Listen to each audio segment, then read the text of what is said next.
Hey guys, today I'm going to be talking about Ffmpeg, or however you actually pronounce it. So this is a cool tool for the terminal that lets you easily convert video, audio, maybe even pictures, I'm not sure, to different formats, and yes, in such an easy way. So if you're on Windows, you can press download, and then this. If you're on Linux, just install it with your package manager. I'm going to leave a link in the description to this page regardless. So, what can we do with it? First of all, let's see the files that I have. I have first and second. Both of them are MP4 files. Well, what if I wanted to convert first MP4 to a different format? AVI, for example.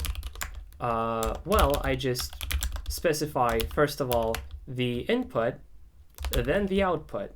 Press enter.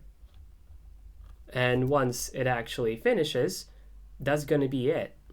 And yes, indeed, now when we open this file, let me actually choose where. It works. However, it's incredibly fucking compressed, and maybe that's what the format is for.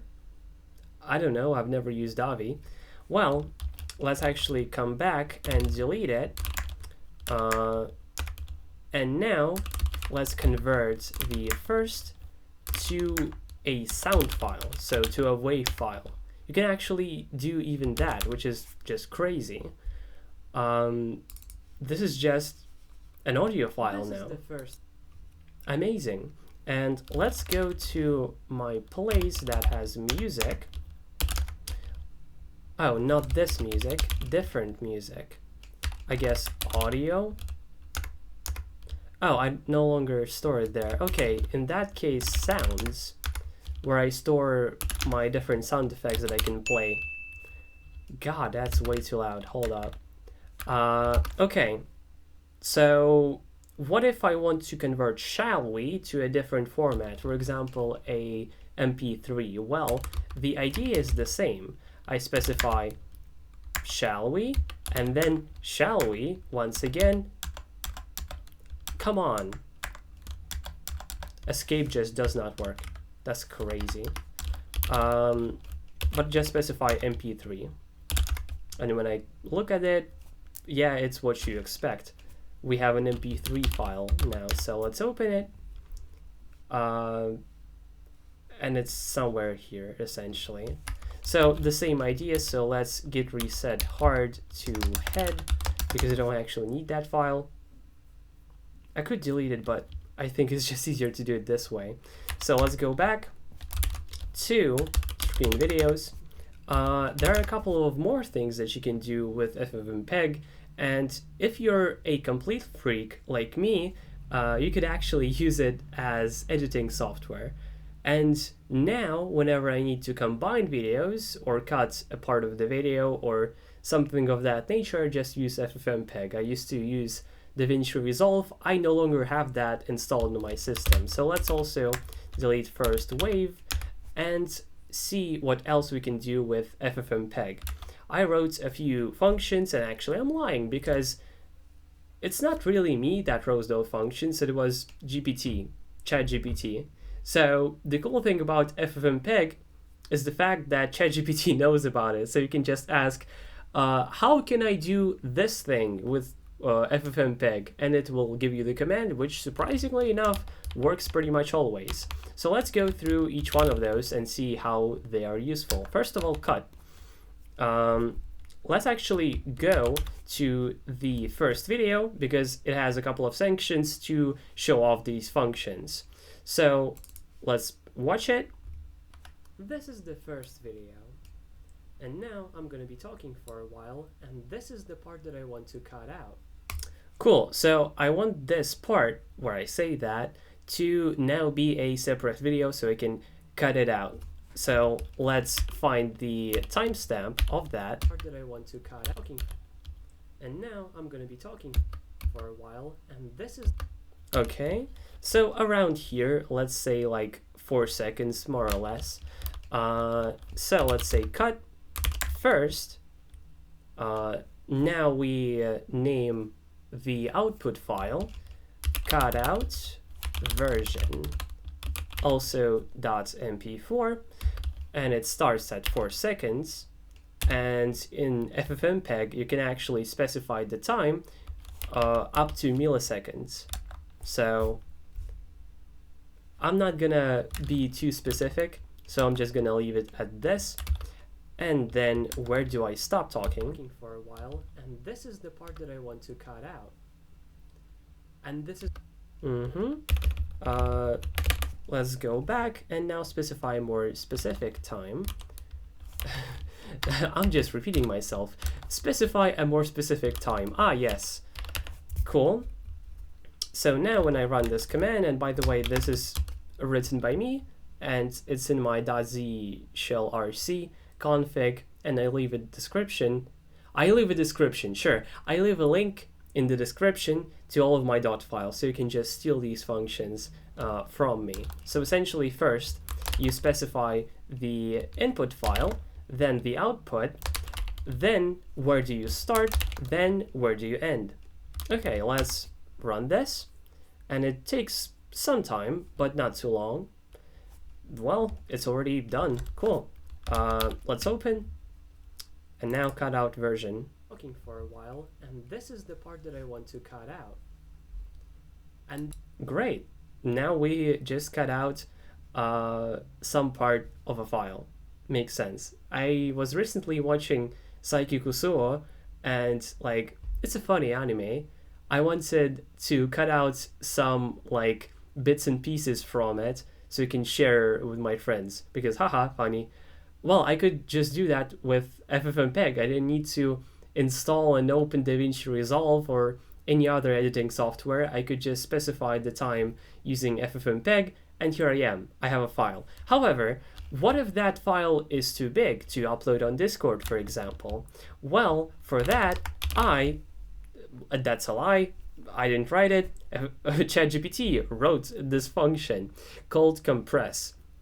Now, the file that we just created, called cutout version, we can compress it. So compress cutout version, and let's name it cutout compressed.mp4. The reason why I'm using MP4 in all of these is because I know for sure these functions that I have work on MP4. I am not sure whether they work on different formats. But you know what's cool about Ffmpeg? Well, you can just convert it to MP4 first and then use those functions, and that will work regardless. So I absolutely love that. However, the cut function probably works for all video formats, if not even audio formats. It could work for them as well, I'm not sure. So compress, input, output. And once it's done, I think it actually takes a bit more time than cutting out, but still not nearly as long as rendering in a usual software would take. So let's go back and compare the files. So cutout version is 361 kilobytes, and compressed is what, like twice as small? So let's actually compare for a while, and this is the part that What about the original? Oh, because I finished watching it. For a while, and this is the part that the quality difference is actually, at least for me, not noticeable. So it's not like you compress and it's just horrible. Yet it's still halved the size in half. That was the case with me cutting out parts of anime as well. I couldn't see a difference. However, the file size was smaller. So Ffmpeg probably uses some like really cool algorithm for compression. I'm not sure how that works. So combine, I initially have two files that I wanted to show you, and I have two of them so I can combine them. So let's actually do that.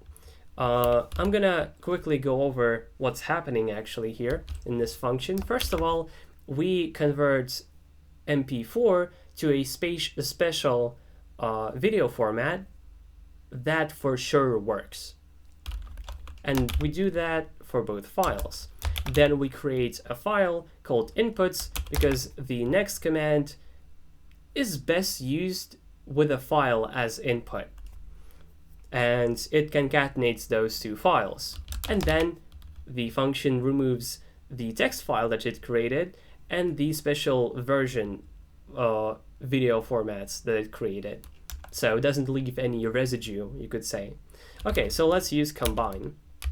Let's combine first and second. And now I guess, yes, and now we specify the output. So let's call it combined.mp4. And it will surprisingly take the least amount of time out of all of these. Cool, so let's open it and see. So combined is 26 seconds, so 19 plus 7, that's indeed combined. This is the first looking for part that I want. Only part, because I'm gonna leave a bit more doesn't end immediately. Then I'm going to the first video. Cool, so they combined. That's brilliant and perfect. Now, whenever, I don't know, I accidentally show my GitHub like key, private key, I can just cut it out.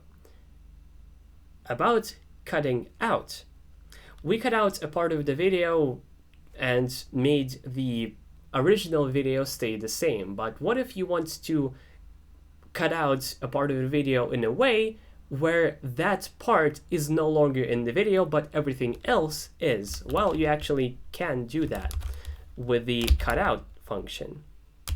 So first of all, we cut from the start of the video to the moment where you want to start actually cutting, and then we cut from the end of the period that you wanted to cut out to the end of the actual video. So we have now two elements: the first part of the video, the second part of the video, and the part of the video that you wanted to cut out is no longer there. And now we just combine those two videos and remove the MP4s that we made. So the first video also has a part of it. I say part and video way too much. I think it's around here. That I want to cut out. And this is the only part that only part. So let's go. And this so around 9111.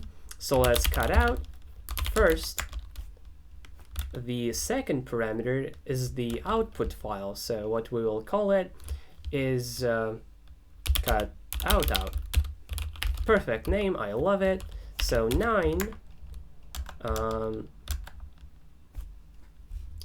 9,111. That's the start. And when does it end? The only part that will stay in the video because I cut it out. I stay true to myself, that's for sure. 221, 227, great, 227. And it does its thing.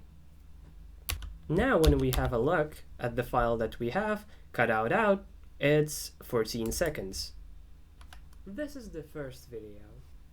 And now I'm going to be talking for a while, and this is the part that I want to cut out. I guess I was very imprecise on where I cut, but that is indeed the cutout version. But I guess I was very imprecise. Well, oh well. I've been using the shortened format for the time in Ffmpeg, but the actual time format is hours, then minutes, then seconds, dot, milliseconds. So if you want to be sure that you cut out the correct times, because apparently I typed in something incorrectly, you should be using this format. Then you can be sure that it cuts out at the correct position. However, the function itself does indeed work correctly. I've tested it with different things in the past. Another thing that is only useful knowledge for people who use Windows and WSL, the reason why I'm using ffmpeg.exe, meaning that is on my Windows system and not just ffmpeg, which would be on my Linux system, is because if your file is on Windows, you should be using the Windows one. Sometimes it will work regardless, but sometimes it will break because you're trying to use a Linux version for a Windows file. Not quite sure exactly how it works, but just to be safe, use the Windows exe when you're operating on Windows files.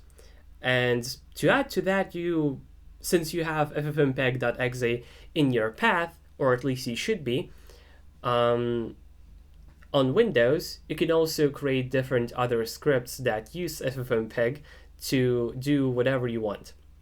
So, if this video was useful to you, press a like, tap some comments, maybe have a question or a suggestion. Definitely subscribe so you don't miss my content, but most importantly, stay fresh, cheese bags, and I'll see you in my next video. Bye bye!